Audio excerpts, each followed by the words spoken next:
Important خبریں آپ کو بتاتے چلیں کہ آئینی ترامیم جو ہو رہا ہے اس وقت، یہ ایک بڑا موقع بن گیا ہے، اور پاکستان تحریک انصاف حکومت اور مولانا فضل الرحمان اور اسٹیبلشمنٹ کے لیے درد کا سر بن گیا حکومت، اور خاص طور کے اسٹیبلشمنٹ کے لیے درد سر بن چکا ہے اس وقت آئینی ترامیم۔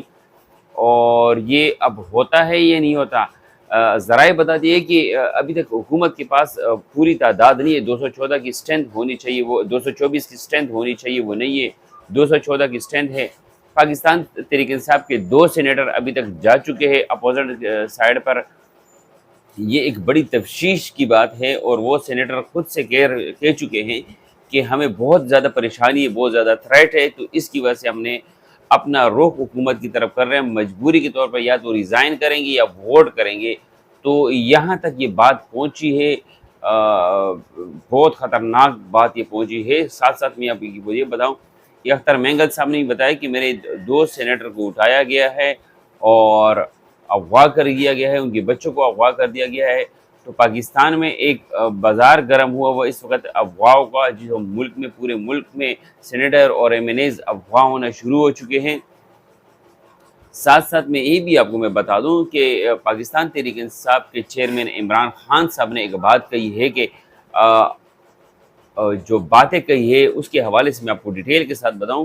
ابھی جو پریس کانفرنس بیرسٹر گوہر صاحب نے جو کی ہے وہ یقیناً 100% صحیح نہیں تھی، اور اس کے پیچھے کیا وجوہات تھی جو اس نے 100% ساری باتیں نہیں بتائی عوام کو، جو باتیں بتانی چاہیے تھی وہ اس وجہ سے نہیں بتائی ہے کہ وہ ان کے پاس کسی کی کال آئی ہے ڈیورنگ دا پریس کانفرنس پہلے، اور باتیں وہ ادھوری چھوڑ کے گئے۔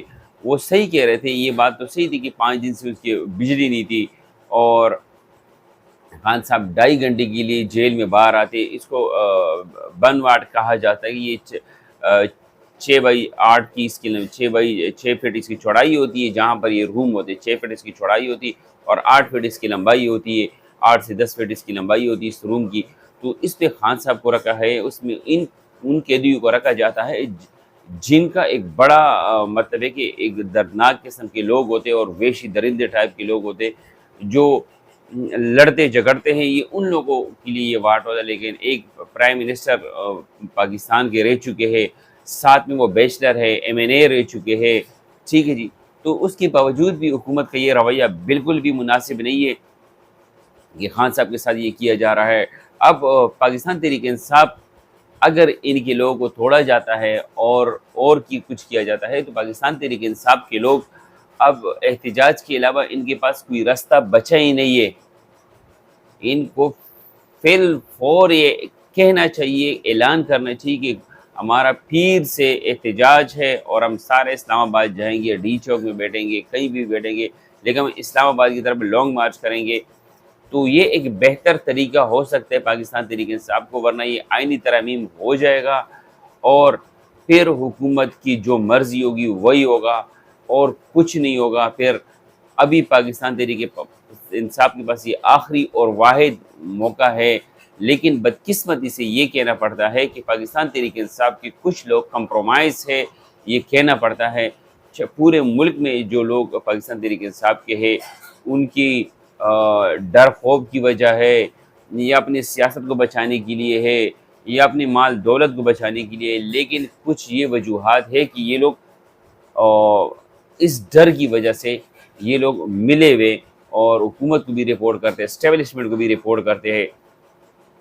ساتھ ساتھ میں یہ بھی آپ کو بتاؤں کہ مولانا فضل الرحمان نے اسی اسمبلی کو کہا تھا کہ یہ جعلی اسمبلی ہے، یہ غیر آئینی اسمبلی ہے، اور ساتھ ساتھ میں یہ بھی کہا تھا کہ یہ فارم 45 کی اسمبلی نہیں، یہ فارم 47 کی اسمبلی ہے، اور میں چاروں صوبوں کی اسمبلیوں کو بھی نہیں مانتا ہوں اور وفاق کی اسمبلی کو بھی نہیں مانتا ہوں۔ ساتھ ساتھ میں یہ بتایا کہ یہ حکومت بھی جعلی ہے، اس کا یہ مینڈیٹ نہیں ہے، کئی دفعہ مولانا صاحب یہ کہہ چکے ہیں۔ اب یہ کس منہ پہ حکومت کو اور حکومت کی ترامیم کو ووٹ دیں گے جو یہ اپنے منہ سے کہہ چکے یہ ناجائز لوگ ہیں؟ اگر یہ ناجائز ہے تو پھر یہ ووٹ کیوں دے گا؟ آپ ووٹ دو گے کہ یہ جائز ہو جائیں گے؟ آپ ناجائز لوگ کو مولانا صاحب ووٹ دینے جا رہے ہو، کیوں؟ آخر کیوں؟ کیا مجبوریاں ہیں آپ کی؟ اگر مجبوریاں نہیں ہیں تو پھر آپ کے کیا مفادات ہے؟ आपने मफादात भी फिर आवाम को ये बता ली कि ये ना हो कि महीने 2 महीने के बाद अगर आप वोट करते महीने 2 महीने के बाद आपको मफादात देना शुरू कर लेते हुकूमत, तो फिर ये अवाम आपके गिरवान तक जाएंगे और आपको छोड़ेंगे नहीं, हर जगह आपके पीछे करेंगे। फिर लोटा कहे, कुछ भी कहे, आपकी अभी एक इज़्ज़त बन गई, बहुत अरसे के बाद आपकी एक इज़्ज़त बन चुकी, दोबारा रिवर्स हो गई। अल्लाह ने आपको मौका दिया है, इस पर आप स्टैंड करें और अपने अवाम को और अपने पाकिस्तानियों को बताएं कि मैं एक बिका हुआ मौलवी नहीं हूँ, मैं जहाँ स्टैंड करता हूँ वहीं रहता हूँ, उसके अलावा फिर मैं हटता नहीं हूँ।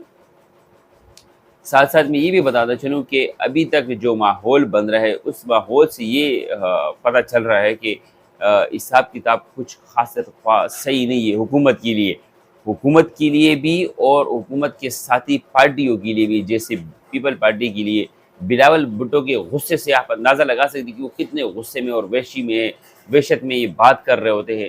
तो वो खातरख्वाह परेशान है बिलावल, क्योंकि उसको भी वार्निंग दी गई कि पहले हुकूमत से आईनी तरामीम नहीं हुई, तो बिलावल ने हामी खुद भरी है कि मैं करूँगा, इस बार तरामीम मैं करूँगा, लेकिन आप लोग मुझे वज़ीर आज़म बनाओगे। ठीक है जी। तो वज़ीर आज़म बनने के लिए बिलावल साहब तरस रहे और उसके लिए ये मरे जा रहे हैं। तो बिलावल भुट्टो तभी हद से ज़्यादा आगे बढ़ के इस पर कोशिश कर रहे हैं। उसकी वजूहात यही है कि बिलावल भुट्टो को भी एक आसरा दिया गया कि अगर अब तो 63A के तहत कोई मेंबर भी किसी को वोट दे सकता, तो उसमें आपके लिए भी हम ये जगह पैदा कर लेंगे कि कल को एक रेफरेंस आ जाएगा असम्बली में, करारदाद आ जाएगा उसके ख़िलाफ़, वज़ीर आज़म के ख़िलाफ़। तो वज़ीर आज़म एतमाद का वोट नहीं ले पाएंगे, तो एतमाद का वोट नहीं लेंगे तो फिर ज़ाहिर सी बात है वो लूज़ कर जाएंगे, वो हार जाएंगे, फिर दोबारा इलेक्शन होगा असम्बली के अंदर ही, तो फिर हम आपको वज़ीर आज़म बना देंगे। तो बिलावल भुट्टो को भी एक बड़ी ऑफ़र आई है। ठीक है जी। तो उसके साथ साथ मैं आपको ये बताऊँ कि अब मैंने कुछ एक इंटरव्यू किया था, फिरदौस शमीम नकवी साहब का मैंने इंटरव्यू किया है, वो मुलाहिज़ा करें। सुप्रीम कोर्ट और पार्लियामेंट के बीच में कल सुप्रीम कोर्ट का एक शॉर्ट नोटिस दोबारा भी आया है। सुप्रीम कोर्ट को दोबारा क्यों कहना पड़ रहा है कि आप हमारा कहना माने, और इलेक्शन कमीशन उस पर एग्री क्यों नहीं हो रहा?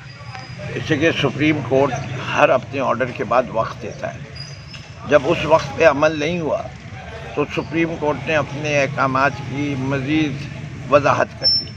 जैसे कि वो एक फजूल की डिबेट चल रही थी कि सुप्रीम कोर्ट का फ़ैसला मुकद्दम है या जो नया कानून बनाया है वो मुकद्दम है। सुप्रीम कोर्ट ने कह दिया कि लागू नहीं हो सकता, पुरानी तारीखों पे लागू होगा ये कानून जिस दिन पास हुआ है, उससे पहले नहीं हो सकता। अब ये जंग छिड़ गई है कि पार्लियामान का बिल, वो स्पीकर साहब सुप्रीम कोर्ट के इस ऑर्डर को मानते हैं या नहीं। अगर नहीं मानते तो ये केस फिर सुप्रीम कोर्ट जाएगा। तो सुप्रीम कोर्ट और पार्लियामेंट का तो एक नया जंग छिड़ जाएगी। तो ये तो एक अमल तो सही नहीं। पार्लियामान की कोई जंग नहीं है। सुप्रीम कोर्ट का किरदार है वो कानून को इंटरप्रेट करता है और पार्लियामेंट का काम है कानून बनाता है। सुप्रीम कोर्ट सिर्फ जो कानून को देखता है वो ये देखता है ये जो बुनियादी हकूक़ हैं आइन में लिखे हुए, उनकी पामाली तो नहीं हो रही किसी कानून से, और वो लॉ को जो पहली लॉ थी उसको इंटरप्रेट करता है। तो जब सुप्रीम कोर्ट अपना फ़ैसला सुना दे तो उसके बाद जो उस फैसले के साथ खिलवाड़ किया था वो मेरे ख्याल से ज़रूरत नहीं थी और वो आइन के और कानून के ख़िलाफ़ था। कल बिलावल साहब ने हैदराबाद में कुल्लम कुल्ला कह दिया, अगर आप लोग हमारा साथ नहीं देते हो, अपोजिशन हमारा साथ नहीं देती, तो हम हुकूमत के तर्ज का लाएमल इख्तियार करेंगे। आपके जो रिज़र्व लोग हैं हम उनसे वोट लेके हम 2/3 अक्सरियत के साथ हम ये बिल पास कर लेंगे और ये आइनी तरमीम कर लें। उन्हें तकरीर कर रहे थे और वहाँ से सुप्रीम कोर्ट का फ़ैसला जवाब में आ रहा था। वो वही करना चाहते हैं जैसे सिंध में उन्होंने MQM, सिंध की MQM कौन है, PPP जरदारी, खौफ के ज़रिए हुकूमत करते हैं। बिलावल को ये समझना चाहिए खौफ के ज़रिए नहीं हुकूमत की जाती, दिलों पे राज करके हुकूमत की जाती है। ठीक। तो बिलावल साहब ये मौलाना साहब से हाथ जोड़ रहे हैं और मौलाना साहब PTI को भी सहारा दे रहे हैं और हुकूमत को भी सहारा दे रहे हैं। एक तरफ मौलाना साहब ये कहते हैं कि मैं नहीं मानता, ये जाली हुकूमत है, ये जाली असम्बलियाँ हैं।